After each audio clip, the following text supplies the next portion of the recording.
টানা ৩ দিন ধরে সৌদি আরবে চলা রুশ ইউক্রেন যুদ্ধবিরতির আলোচনা এনেছে কিছুটা সফলতা। যুক্তরাষ্ট্রের মধ্যস্থতায় কৃষ্ণ সাগরে একে অপরের নৌযানে হামলা বন্ধের সমঝোতায় পৌঁছেছে মস্কো এবং কিয়েভ।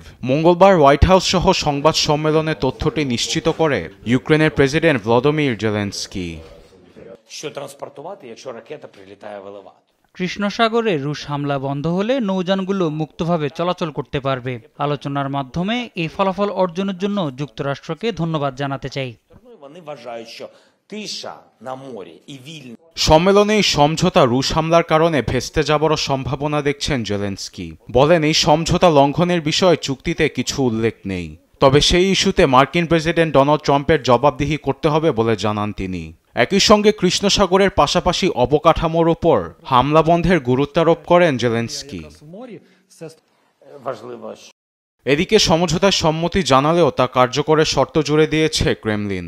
এক বিবৃতিতে বলছে, আন্তর্জাতিক খাদ্য ও কৃষিজাত সার ব্যবসায়ের সঙ্গে জড়িত রুশ ব্যাংক প্রতিষ্ঠান সহ উৎপাদক এবং রপ্তানিকারকদের ওপর থেকে নিষেধাজ্ঞা প্রত্যাহার না করা পর্যন্ত কৃষ্ণসাগর হামলা বন্ধের সমঝোতা কার্যকর হবে না।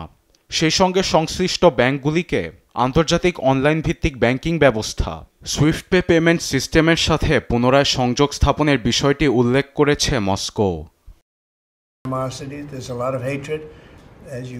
পুতিনের সব শর্ত খতিয়ে দেখা হচ্ছে বলে জানান মার্কিন প্রেসিডেন্ট ডোনাল্ড ট্রাম্প। রুশ ইউক্রেন যুদ্ধবিরতি আলোচনা বিষয়ে মঙ্গলবার হোয়াইট হাউসে বলেন, সবকিছু ইতিবাচক দিকেই যাচ্ছে।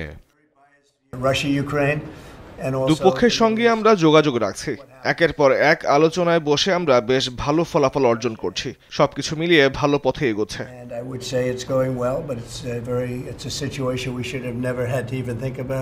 মস্কো শর্ত জুড়ে দিল ট্রাম্প বলছেন, যুদ্ধবিরতি কার্যকরের পেছনে সমঝোতা অনেক গুরুত্বপূর্ণ।